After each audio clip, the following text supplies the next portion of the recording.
Avoir une alimentation saine ne consiste pas qu'à éliminer les produits industriels ou transformés de votre régime alimentaire. Certains aliments, bien que jugés sains et bénéfiques pour la santé, peuvent en réalité être responsables de plusieurs problèmes de santé et peuvent même être cancérigènes. Le poulet, par exemple, c'est un aliment qui est au cœur de la polémique en raison des méthodes d'élevage douteuses qu'adoptent certains éleveurs. Nous allons dans cette vidéo vous montrer la différence entre un poulet sain et un poulet potentiellement cancérigène. Et c'est encore pire pour nos confrères et consoeurs qui vivent en Afrique. Parce que parfois, pour vendre un meilleur poulet, il est tout simplement transformé dans du formol pour rester croustillant, brillant et frais à l'œil. Mais très cher, ici, je vais vous montrer comment faire la différence entre un poulet sain et un poulet malsain. Si vous êtes nouveau ou même encore vous êtes nouvelle sur cette chaîne, pensez à vous abonner, liker et commenter. Pensez aussi à partager ce contenu avec la famille et les amis pour que ça touche un maximum de personnes.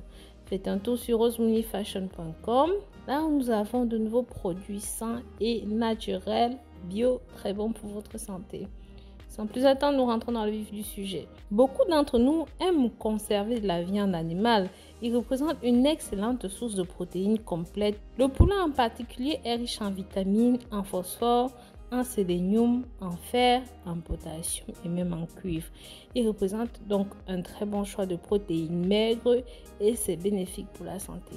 D'ailleurs, selon plusieurs études, la consommation de protéines maigres comme le poisson et le poulet réduit le risque de décès comparé aux protéines grasses comme la viande rouge.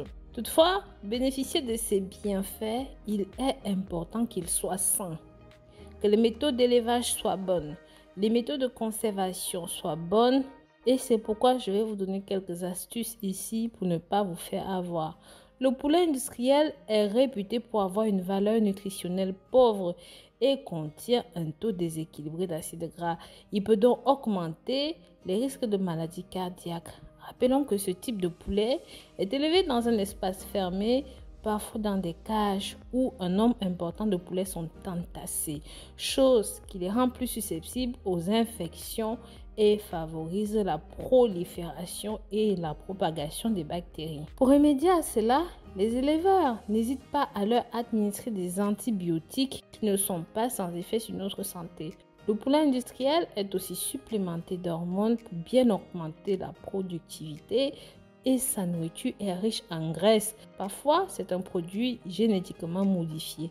Aux États-Unis, les éleveurs poussent le bouchon un petit peu trop loin. Ils n'hésitent pas à opter pour des substances toxiques comme l'arsenic, qui est un composé très prisé pour accélérer la croissance du poulet et pour lutter contre certaines bactéries qui peuvent les affecter. Seulement, cette substance qui est naturellement présente dans le sol, dans l'eau, peut avoir de graves conséquences sur la santé. Une exposition importante à l'arsenic peut causer des lésions cutanées et associées au risque élevé de maladies cardiovasculaires, du diabète et pire encore, l'arsenic est classé comme cancérigène pour l'homme.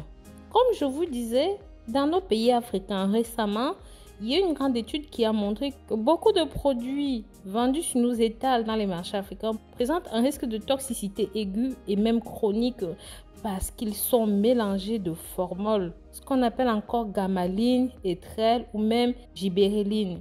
Ces produits sont tous très cancérigènes à partir d'une certaine dose.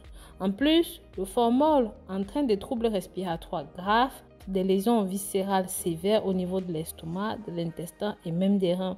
Quant à la gaméline, elle est neurotoxique et peut laisser des séquelles, même s'il n'y a pas de décès. L'étrel, pour sa part, peut être toxique et très corrosif pour les cavités buccales, l'opharynx, avec des risques de perforation du tube digestif de l'estomac, voire même des risques de cancer de l'estomac. C'est pour ça que, de la même façon qu'il vous est conseillé de consommer du poulet fermier, mais très cher, s'il vous plaît, songez toujours à prendre votre poulet vivant pour être sûr qu'il est de bonne qualité. Et même s'il est vivant, votre poulet, pensez à prendre des poulets fermiers, car vous voyez bien la différence entre les deux types de poulets. Un poulet fermier a cette apparence alors qu'un poulet fermier a cette apparence. De la même façon que vous pouvez constater la différence à partir de leurs deux chairs. Voici une chair de poulet fermier, voici une chair de poulet industriel. Voici une chair trempée au formol. Donc mes très chers, n'hésitez pas à donner vos avis dans les commentaires. Dites-moi ce que vous avez pensé de cette vidéo et pensez bien à prendre des résolutions pour vous et pour vos familles. Pensez à faire un tour sur rosemooneyfashion.com. Pensez aussi à vous abonner. Je vous dis à très bientôt pour une nouvelle vidéo. Bisous bisous.